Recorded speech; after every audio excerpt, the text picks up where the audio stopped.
o que de fato é a força dentro do ciclismo ou na corrida de rua.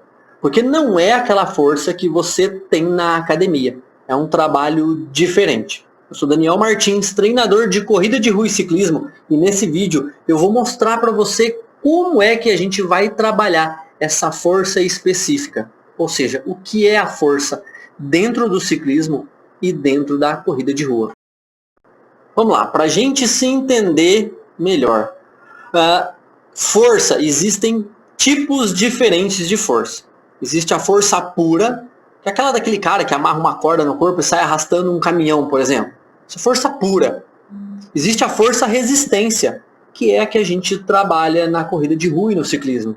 Existe a força explosiva, que é a do corredor de 100 metros, Usain Bolt, ou então aquele pessoal que faz as provas de ciclismo em pista, né? São provas explosivas. Então veja, se a gente tem diferentes tipos de força, a gente tem que saber como trabalhar essa força específica, que é a força resistência, que é a que a gente usa dentro da corrida de rua e do ciclismo, e é isso que eu vou falar então para você aqui. Quando a gente fala em força, a gente pensa em resistência, e a gente precisa entender que existem dois tipos de resistência. A resistência aeróbica e anaeróbica. E então veja, antes de eu trabalhar a resistência, eu tenho esse componente força. Eu posso trabalhar a força de forma específica na corrida e no ciclismo, fazendo ela dentro de uma subida, né? Subindo e descendo várias vezes. Eu posso trabalhar a força na musculação e é uma forma auxiliar de trabalhar. Então a gente trabalha força mais pensando em força pura e não na força de hipertrofia, de ficar volumoso, com o corpo grande, porque isso atrapalha. Primeiro que é muito tempo de recuperação e a gente precisaria de muitos dias off, sem treinamento. E outra coisa é que também a gente não quer esse volume, esse tamanho de músculo grande, onde a gente vai ficar pesado. Então, é aqui que a gente começa então a diferenciar as coisas. Quando a gente está falando então dessa força, quando a gente está lá na subida, ou quando a gente está lá no ciclismo trabalhando a força, resistência, e a gente lembra que essa resistência existem duas partes, a resistência aeróbica e anaeróbica. A resistência aeróbica vai fazer eu ir mais longe, usar muito oxigênio, e a anaeróbica é o que faz eu ter as explosões no meio de uma prova, de um treino. É ela que vai desenvolver a minha força resistência.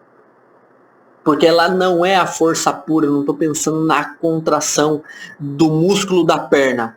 E aqui a gente quebra um grande mito, né? Que a gente não precisa ter força na perna, a gente precisa ter força no coração, no pulmão. Porque a nossa força é uma força de resistência e não uma força de contração.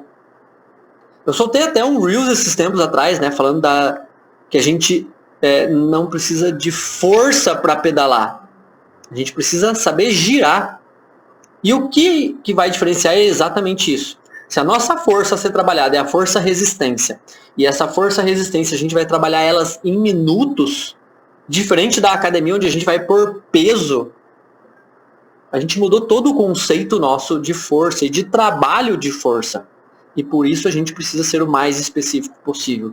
A gente até, nas semanas que antecedem prova, né, ou dependendo se a pessoa, o nível, né, de treinamento, de experiência, a gente nem recomenda que faça a musculação. Eu já tive relatos de atletas aqui que tentaram usar a musculação todos os dias e tiveram fratura por estresse. Sim, quebraram o osso do corpo de tanto estresse. Então a gente precisa ter esse controle. Gostou desse vídeo? Comenta aqui embaixo como você já fez os seus trabalhos de força aqui, que você acha que foi errado, de acordo com o que eu falei em todo o vídeo aqui, pra gente bater um papo.